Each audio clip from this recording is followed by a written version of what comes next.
Danny Morrison kicked a small rock as he walked home from school. The 12-year-old boy had brown hair that stuck up in the back no matter how much his mother tried to fix it. His backpack bounced against his shoulders as he hurried through the dusty streets of New Haven Colony. The mining colony sat on a planet far from Earth. Tall gray buildings rose from red dirt.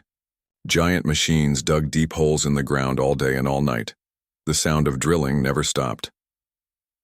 Danny had lived here his whole life, and the noise felt normal to him. His parents, Jake and Lisa Morrison, worked in the communications center. They sent messages between the colony and the ships that came to pick up the minerals. Jake was a tall man with gentle eyes. Lisa had blonde hair and always smelled like the soap she made from local plants. Danny ran past the big mining machine that sat near his street. The Zephyrians who owned the colony had brought it last month. It was twice as tall as Danny and had arms that could lift heavy rocks. The alien machine operators said it could do the work of 50 humans. The boy stopped running when he saw his friends by the machine. Tommy and Sue were throwing rocks at a metal box attached to the side. "What are you doing?" Danny asked. "Look at this weird box," Tommy said. He was 10 years old and always getting into trouble. "It makes funny noises when you hit it." Sue picked up another rock. She was Danny's age, but smaller. "The sounds are like music," she said and threw her rock. A soft beeping came from the box when the rock hit it. Danny thought it did sound like music. He picked up his own rock and threw it at the box. The beeping got louder. "Let me try," Danny said. He found a bigger rock and threw it hard. The rock hit the box and something inside made a loud crack. Sparks came out of the box. The beeping stopped. Blue smoke rose from the cracks. "Uh-oh," Tommy said. The three children heard heavy footsteps behind them. They turned to see two Zephyrian guards walking toward them. The aliens were tall and thin with gray skin. Their eyes were black and showed no feeling. They wore dark uniforms with weapons on their belts. "What happened here?" the first guard asked. His voice sounded like metal scraping against stone. Danny's heart started beating fast. He looked at his friends. Tommy and Sue looked scared. "We were just playing," Danny said. "I threw a rock and it broke something. I'm sorry." The second guard walked to the broken box. He opened it and looked inside. Green liquid dripped from the cracks. "The control unit is destroyed," he said to the first guard. "This machine is worth more than this entire human settlement," the first guard said. He looked down at Danny with cold black eyes. "You will come with us." "Wait," Danny said. "It was an accident. I didn't know it would break." The guard grabbed Danny's arm. His grip was strong and hurt. Ignorance is not an excuse for destroying Imperial property. Tommy and Sue ran away as fast as they could. Danny tried to pull free, but the guard was too strong. They dragged him toward the government building in the center of town. People stopped working to watch. Danny saw Mrs. Peterson from the bakery. She covered her mouth with her hands. Mr. Garcia, who fixed things around the colony, shook his head, sadly. Everyone knew what happened when the Zephyrians took someone to the government building. Inside the building, the guards pushed Danny into a room with white walls. A Zephyrian official sat behind a metal desk. He had more decorations on his uniform than the guards. His name was Sub-Commander Vextel. "This human child damaged Imperial mining equipment," the first guard reported. Sub-Commander Vextel looked at Danny like he was looking at a bug. "How much damage?" "Complete destruction of the neural control unit. The machine cannot operate." The official made notes on a flat screen. "The penalty for destruction of Imperial property is death." Danny felt like ice water had been poured over him. "Death? But I'm just a kid. It was an accident." "Age is not relevant. The law is clear." Sub-Commander Vextel stood up. "You will be executed tomorrow at noon. The execution will be broadcast to serve as a warning to other humans." The guards dragged Danny to a small cell in the basement. The walls were gray metal and there was only a hard bed and a bucket in the corner. A small window near the ceiling showed a square of sky. Danny sat on the bed and started to cry. He thought about his parents. They would be so worried when he didn't come home for dinner. He thought about his grandmother on Earth who sent him letters and presents. She always ended her letters with, "Be good and stay safe, my sweet boy." Hours passed. Danny heard footsteps in the hallway. The cell door opened and his parents rushed in. His mother grabbed him and held him tight. His father knelt down and put his arms around both of them. "We're going to get you out of here," Jake said. His voice was shaking. "I tried to talk to them," Lisa said through her tears. "I begged them. Your father offered to take your place." "They won't listen," Danny said. "They said the law is clear." Jake stood up and hit the wall with his fist. "There has to be something we can do. He's just a child." A guard appeared at the door. "Visiting time is over."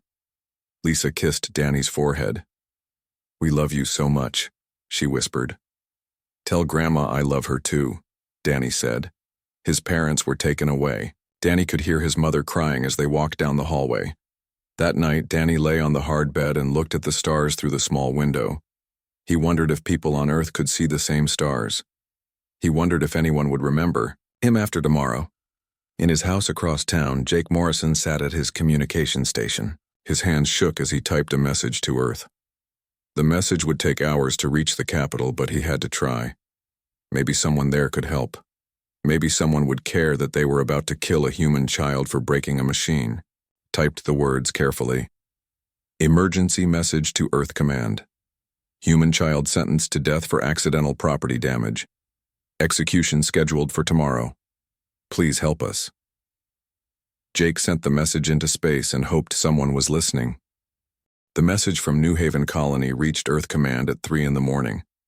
Lieutenant Bobby Chen was working the night shift when the urgent signal came through. He read it twice before his hands started shaking. Bobby ran down the hallway to wake up Admiral Rick Thompson. The Admiral was sleeping in his office again. He had been doing that a lot since his wife died last year. "Sir, you need to see this," Bobby said, shaking the Admiral's shoulder. Admiral Thompson sat up and rubbed his eyes. He was 55 years old with gray hair and deep lines around his eyes. 20 years of military service had made him tough, but losing his wife had made him understand what real pain felt like. "What is it, Chen?" Bobby handed him the message tablet. Admiral Thompson read it once, then again. His face got hard like stone. "Get me President Helen Davis on the secure line. Now." "Sir, it's 3 in the morning." "I don't care what time it is. Do it." 30 minutes later, President Davis was in the war room deep under the White House. She was a small woman with short black hair and sharp eyes. She had been president for 2 years and had worked hard to keep peace with the alien races. "Tell me this is some kind of mistake," she said to Admiral Thompson on the big screen. "I wish it was, Madam President. Captain Marcus Cole is positioned near Zephyrian space. He confirmed the execution is scheduled for today at noon, colony time." President Davis sat down hard in her chair. "A 12-year-old boy. They're going to kill a 12-year-old boy for breaking a machine." The Zephyrians don't see it that way. To them, he destroyed valuable property. "Can Captain Cole intervene?" Admiral Thompson shook his head. "The peace treaty forbids our military ships from entering their space. If Cole crosses that line, it could start a war." President Davis was quiet for a long moment, then she stood up. "Get me the Global Defense Council. All of them. I don't care where they are or what they're doing." 2 hours later, leaders from every nation on Earth were on video screens around the war room. They all looked tired and worried. "Ladies and gentlemen," President Davis said, "in 6 hours, the Zephyrian Empire is going to execute a human child on live television. They're doing it to send a message to all the other races they control." Prime Minister John Watson of Britain spoke first. "What are our options?" "Diplomatic channels have failed," said Secretary of State Nancy Miller. "The Zephyrian ambassador says the law is the law, no exceptions." "Then we make our own message," said General Maria Santos from Brazil. Her voice was angry. "We show them what happens when you hurt human children." Admiral Thompson leaned forward. "Madam President, there's something you need to know. For the past 20 years, we've been working on classified projects, technologies the aliens don't know about." President Davis raised an eyebrow. "What kind of technologies? Dr. Amanda Brooks, can you join us, please?" A new face appeared on one of the screens. Dr. Brooks was a middle-aged woman with messy red hair and thick glasses. She looked like she hadn't slept in days. "Project Silent Thunder is ready," she said without any greeting. "We've built quantum drive engines that can move our ships faster than anything in known space. The Zephyrians still use old fusion drives. They're like horse riders trying to race cars." "How many ships can you outfit?" Admiral Thompson asked. "We have 50 quantum drives ready. More coming off the production line every day." Another face appeared on screen. This was Carl Nash, weapons designer. He was a big man with a beard and arms covered in old military tattoos. "My team has been working on energy weapons," Carl said. "We call them plasma lances. They can cut through Zephyrian shields like they're made of paper. We've been testing them in secret for 5 years. President Davis felt something cold settle in her stomach. "You're talking about war." "No, ma'am," Admiral Thompson said. "We're talking about rescue and justice." At that moment, every leader on the screens got urgent messages from their own people. Reports were coming in from all over Earth and the human colonies. The news about Danny Morrison was spreading like fire. On Mars colony, factory workers were leaving their jobs to sign up for military service. Pete Collins had been making spacesuits for 15 years. He threw down his tools and walked to the recruitment office. "I want to join the fleet," he told the recruiter. That boy could have been my son. On Luna Base, teacher Mary Johnson was organizing supplies for military families. She had never been in the military, but she had taught children for 20 years. The thought of Danny Morrison being killed made her sick with anger. "We need food, medical supplies, anything that can help," she told the crowd of volunteers. "Those monsters are going to learn what happens when you threaten human children." Even on the outer colonies, people were volunteering. Sergeant Major Frank Miller was 70 years old and had been retired for 10 years. When he heard about Danny, he put on his old uniform and reported for duty. "I may be old," he told the shocked recruiting officer, "but I can still fight." Back on Earth, the Zephyrian ambassador was called to an emergency meeting. His name was High Diplomat Keltar, and he was tall, even for his species. He walked into the meeting room like he owned the planet. "Your people seem very upset about the execution of one human juvenile," he said to President Davis. His voice had no emotion at all. "That juvenile has a name. Danny Morrison. He's 12 years old. Age is not relevant. He destroyed Imperial property." President Davis stood up. Every person in the room could feel the anger coming off her like heat from a fire. "Let me make something very clear, Ambassador. If you hurt that boy, there will be consequences." "Hi," Diplomat Keltar made a sound that might have been laughter. "Your species is young and emotional. You make threats you cannot keep. Our empire spans 1,000 worlds. You have barely left your own star system." "Don't mistake our restraint for weakness," Admiral Thompson said. "Restraint?" The ambassador looked amused.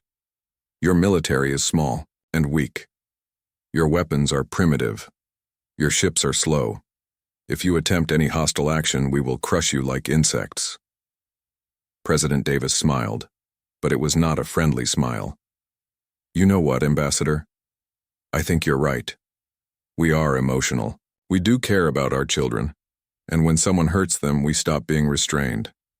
The ambassador left the meeting still confident in his people's power. He sent a message back to his government saying the humans were making empty threats. What he didn't know was that at that very moment, Admiral Thompson was giving orders to every human military base in the galaxy. Ships that had been in hiding for years were powering up their quantum drives. Weapons that had been tested in secret were being loaded onto attack vessels. In his cabin on the ship Starward, Captain Marcus Cole watched the countdown timer. 4 hours until Danny Morrison would die. He looked out at the stars and made a promise to a boy he had never met. "Hold on, son. Help is coming." On Earth, President Davis signed the executive order that would change everything. The paper was simple, but the words would shake the galaxy. Authorization for Operation Guardian Angel. Protect our children at all costs. 3 weeks after Danny Morrison died, the largest fleet in human history gathered at the edge of known space.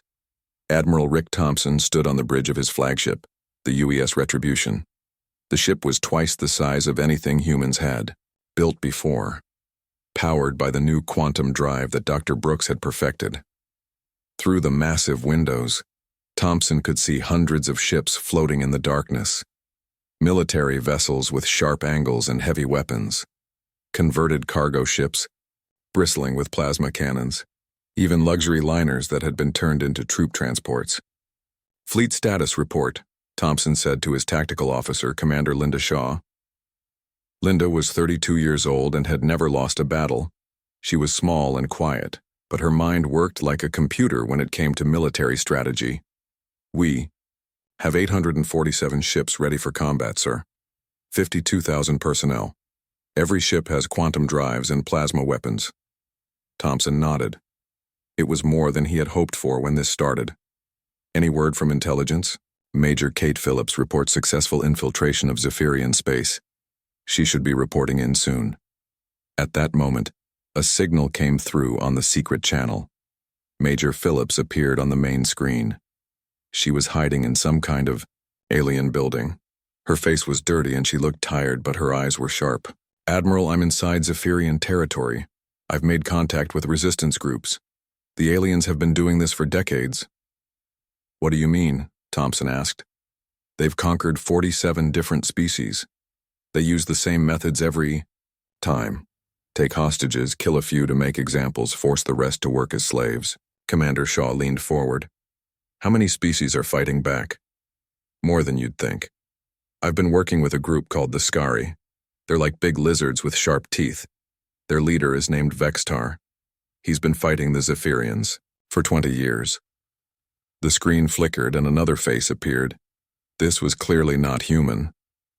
Vexitar had green scales and yellow eyes. When he spoke, his voice was deep and rough. "Human Admiral," Vextar said, "my people grieve for your lost child. The Zephyrians killed many of our young ones too. We will fight beside you." Thompson felt something warm in his chest. "We're honored to have you as allies." "The Zephyrians think they are masters of the galaxy," Vexitar continued. "They believe no one can challenge them. They are wrong."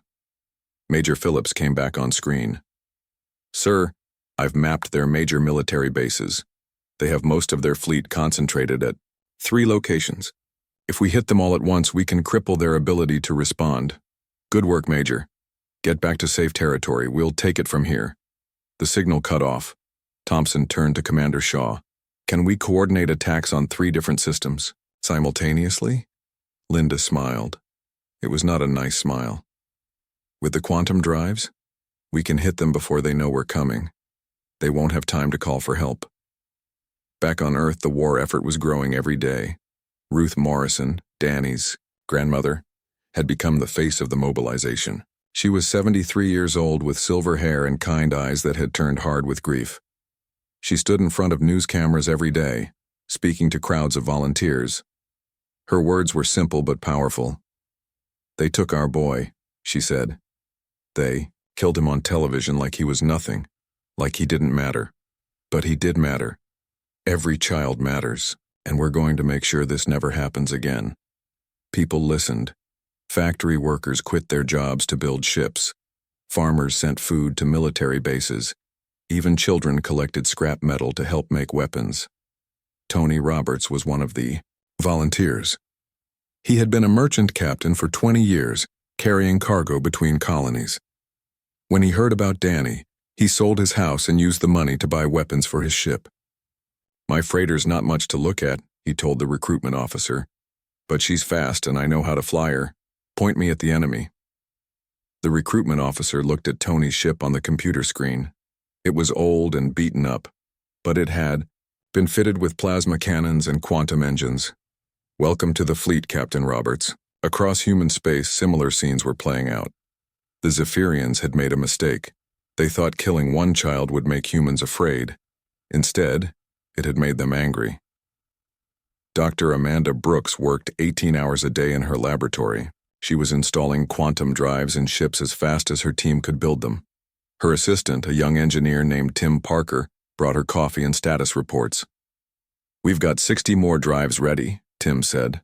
The factory on Mars is sending another 100 tomorrow. Amanda looked up from her work. Her eyes were red from lack of sleep. It's not enough. We need more speed, more power. Doctor, we're already faster than anything in the galaxy. Fast enough to save the next child they decide to kill? Tim didn't have an answer for that. Meanwhile, weapons designer Carl Nash was training crews to use the new plasma weapons. The weapons were more powerful than anything humans had ever built before. These aren't like the old laser cannons, he told the gunners. Plasma lances can cut through a ship's hull in seconds. One shot, one kill. A young gunner raised her hand. Her name was Susan Clark, and she had joined the Navy right after seeing Danny's execution. What if they surrender? Carl's face got hard. They didn't accept Danny's surrender. They didn't care that he was just a child. We'll give them the same mercy they showed him. Back at the fleet, Admiral Thompson received a message that made him smile for the first time in weeks.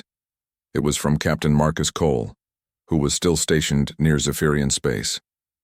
Admiral, the aliens are starting to panic. Their border patrols have been disappearing. 3 ships vanished last week. They're pulling back from their forward positions. Commander Shaw looked up from her tactical display. Our scout ships are doing their job. Hit-and-run attacks just like we planned. Any casualties? None. The quantum drives let us attack and escape before they can respond. They don't even know what's hitting them. Thompson nodded. The plan was working. But he knew the real fight was still coming. How long until we're ready for the main assault? 2 days, sir. Every ship will be in position. Thompson looked out at the fleet again. So many ships, so many people, all united by the death of one small boy. He thought about Danny Morrison, who would never grow up, never have children of his own, never see Earth. This is for you, son, he whispered to the stars. In the distance, the Zephyrian Empire went about its business, not knowing that humanity was coming. They had ruled the galaxy for 300 years. They thought they always would. They were about to learn how wrong they were. The attack began at exactly midnight Earth time. Admiral Thompson gave the order from the bridge of the Retribution, and 800 human ships jumped into quantum space. All units, this is Admiral Thompson. Operation Guardian Angel is now active. Remember why we're here. Remember Danny Morrison. The quantum drives worked perfectly. Ships that had been hidden at the edge of space suddenly appeared inside Zephyrian territory. The aliens had no warning, no time to prepare. At the military base on Kepler 7, Zephyrian Commander Zelkar was drinking his morning meal when alarms started screaming. He ran to the command center and couldn't believe what he saw on the screens. How many human ships? He asked his tactical officer. 250, sir. They just appeared out of nowhere. Impossible. Human ships are too slow to reach us without detection. The tactical officer's hands were shaking as he worked his controls. Sir, their weapons are cutting through our shields like they don't exist. Outside, human ships moved like deadly dancers. Captain Tony Roberts flew his old freighter between 2 Zephyrian destroyers, his plasma cannons firing continuously. The alien ships exploded in balls of orange fire. This is for Danny, Tony shouted over his radio. Commander Linda Shaw coordinated the attack from the Retribution. Her tactical display showed 3 different battle zones across Zephyrian space. Every human ship was exactly where it needed to be. Strike Group Alpha, focus on their command center. Strike Group Beta, take out their shipyards. Strike Group Gamma, secure the orbital platforms. The human ships moved with precision that amazed even their own crews. Years of secret training were paying off. Every pilot knew their job. Every gunner hit their targets. At the second battle zone, Captain Roberts led a group of converted civilian ships against a Zephyrian fortress. The alien weapons fired at them, but the human ships were too fast. They appeared, fired, and vanished before the enemy could respond. Their shields are down, reported Lieutenant Sarah Kim from her fighter. Moving in for the kill shot. The fortress exploded in a flash of white light. Pieces of metal spun away into space. But the biggest battle was happening at New Haven, the colony where Danny had died. The Zephyrians had built a strong defense fleet there. thinking humans might try to rescue their people. Captain Marcus Cole led the attack on New Haven. His ship, the Starward, was one of the first to break through the alien defenses. "This is where it started," he told his crew. "This is where we end it."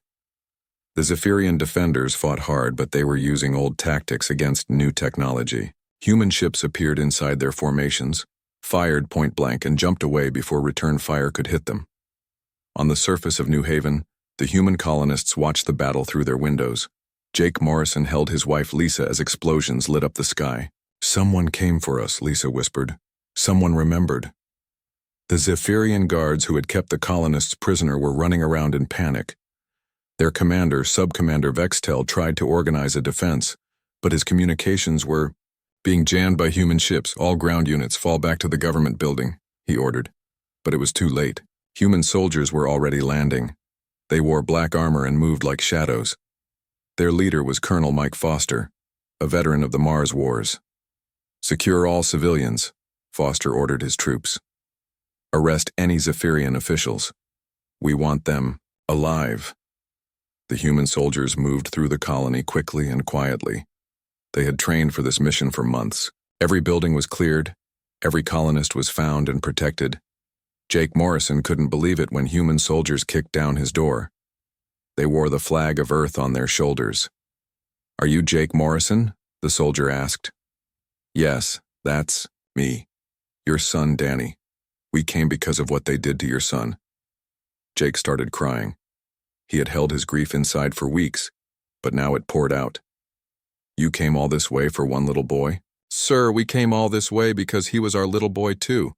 Every human child belongs to all of us." Meanwhile, Subcommander Vextel was captured trying to escape. Colonel Foster found him hiding in the basement of the government building. "You're the one who ordered the execution," Foster said. It was not a question.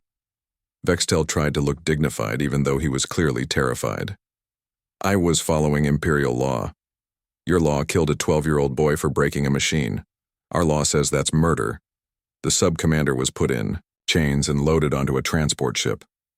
He would face trial for what he had done to Danny. But the war was far from over. The biggest battle was yet to come. At the fortress world of Apex Prime, Fleet Commander Zektar assembled the largest Zephyrian fleet in history. He was the architect of their empire's expansion, the one who had written the laws that made killing children legal. "The humans think they can challenge us," he told his officers. "We will show them the price of defying the Empire." Admiral Thompson received the intelligence report about the Zephyrian fleet gathering at Apex Prime. He looked at the numbers and whistled. "They've got us outnumbered 5-1, Commander Shaw reported. "Numbers don't matter if you can't hit your target," Thompson replied. "How many quantum drives do we have left?" "Enough for one more major engagement." Thompson made his decision. "Set course for Apex Prime. It's time to end this." The human fleet jumped through quantum space one last time. When they appeared at Apex Prime, they found the Zephyrian fleet waiting for them. Fleet Commander Zektar smiled when he saw the human ships on his screens. "So few of them. This will be over quickly." But Admiral Thompson had one more surprise. As the two fleets faced each other, ships began appearing from all directions. The Skari had arrived, led by Vextar. Other alien species that had been enslaved by the Zephyrians came too. Dozens of different races, all united by their hatred of their oppressors. "This is Admiral Thompson to all allied ships.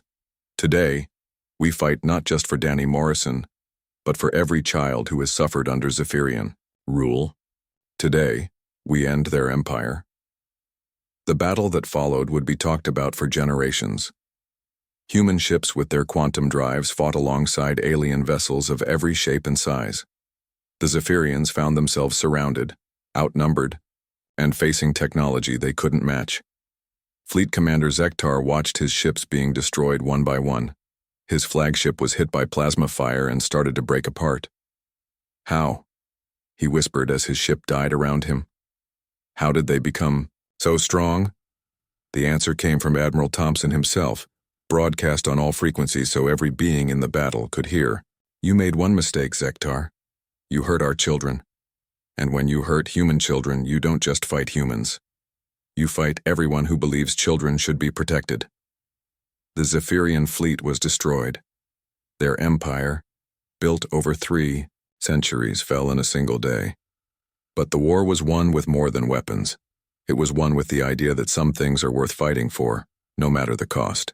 6 months after the last Zephyrian ship was destroyed, President Helen Davis stood before the largest gathering in galactic history.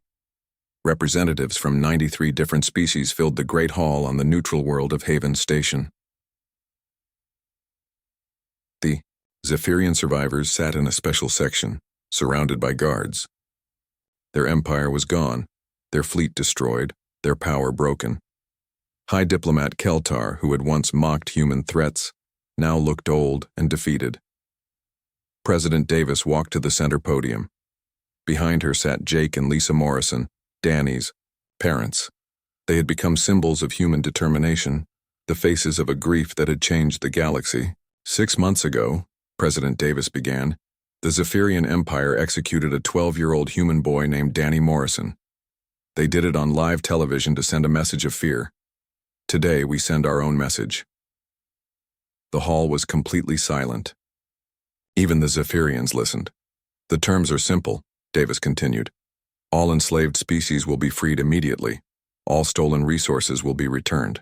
Reparations will be paid to every world that suffered under Zephyrian rule. High Diplomat Keltar stood up slowly. And if we refuse? Admiral Thompson, now head of the newly formed Galactic Defense Force, answered from his seat. Then you'll find out what happened to your fleet was just the beginning. The threat was clear. The human fleet still patrolled Zephyrian space. Other species had joined them, creating the largest peacekeeping force the galaxy had ever seen. There's one more condition, President Davis said. The officials directly responsible for Danny Morrison's death will stand trial.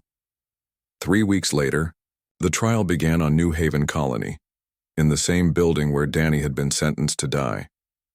The courtroom was packed with reporters from across the galaxy. Cameras broadcast every moment to billions of viewers. Sub-Commander Vextel sat in the defendant's chair, his gray skin looking pale under the lights. His lawyer, a Zephyrian legal expert, tried to argue that he was following orders. My client was enforcing imperial law, the lawyer said. He had no choice. Jake Morrison took the witness stand. He was dressed in his best clothes, the same ones he had worn to Danny's funeral. His voice was steady as he spoke. Your Honor, I want to read you the last letter my son wrote to his grandmother on Earth. He wrote it the night before they killed him. Jake pulled out a piece of paper. His hands trembled slightly as he read. Dear Grandma, the aliens say I have to die tomorrow because I broke their machine. I'm scared, but Mom and Dad say I should be brave.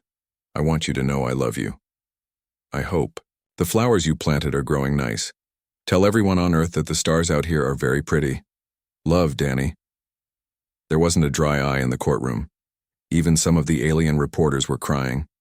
Sub-Commander Vexitel stared at the floor. The trial lasted 2 weeks. Witnesses told stories of other children who had been killed by Zephyrian law. Parents from dozens of species shared their grief. When it was over, the jury of mixed species took only 1 hour to decide.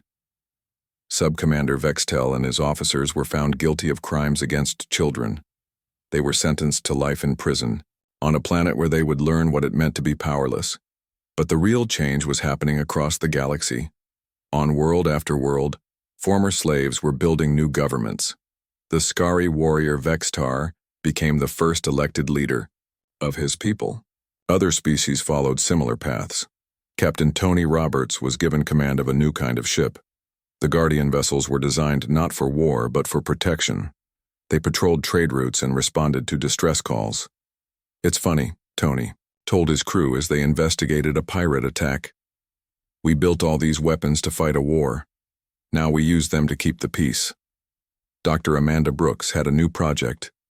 Instead of building warships, she was designing quantum drives for exploration vessels. Humanity was leading an era of discovery, finding new worlds and new friends among the stars. The quantum drive that helped us win the war, she explained to a group of young engineers, is now helping us explore the galaxy in peace. On New Haven, colony, life had returned to normal.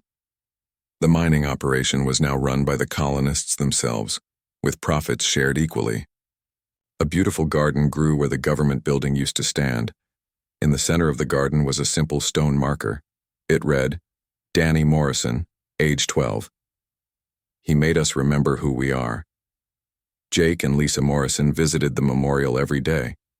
Lisa would bring fresh flowers and Jake would sit on the bench and tell his son about his day. The galaxy is different now, Danny, Jake would say to the stone. Children are safe. No one hurts kids anymore, because they know what happens when they do. Ruth Morrison, Danny's grandmother, had become something unexpected. At 74, she was now Earth's ambassador to the Galactic Council.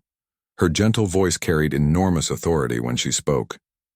We didn't want to be warriors, she told the council during one session. We wanted to be explorers, teachers, builders. But when our children were threatened, we became what we needed to be. The Galactic Council had passed the Morrison Laws, named after Danny. No child of any species could be harmed for political reasons. No government could execute juveniles for property crimes. Children everywhere had protections they never had before. Major Kate Phillips, now a general, led the enforcement teams that made sure the Morrison Laws were followed. Her ships carried a mix of human and alien crews, all dedicated to protecting the innocent. We're not conquerors, she explained to new recruits. We're guardians. Our job is to make sure what happened to Danny Morrison never happens again.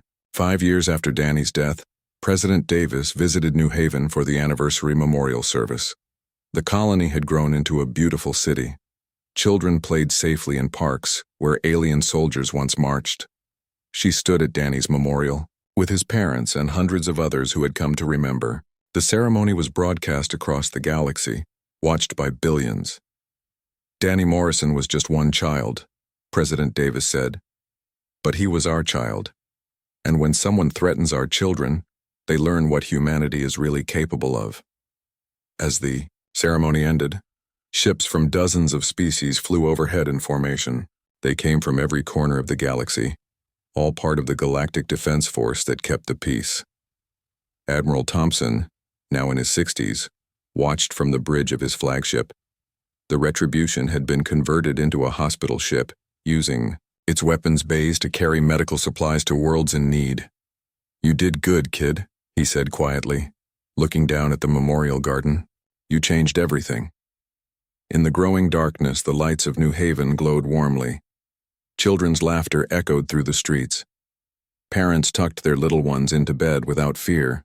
The galaxy had learned a lesson that would never be forgotten. Humanity had shown that they were more than just another species. They were protectors of the innocent, guardians of the weak and fierce defenders of their young. And somewhere among the stars, the spirit of Danny Morrison rested peacefully, knowing that his death had made the galaxy a safer place for every child who would come after him. The message was clear and would echo through history. We are humanity. We remember our children, and we protect our own.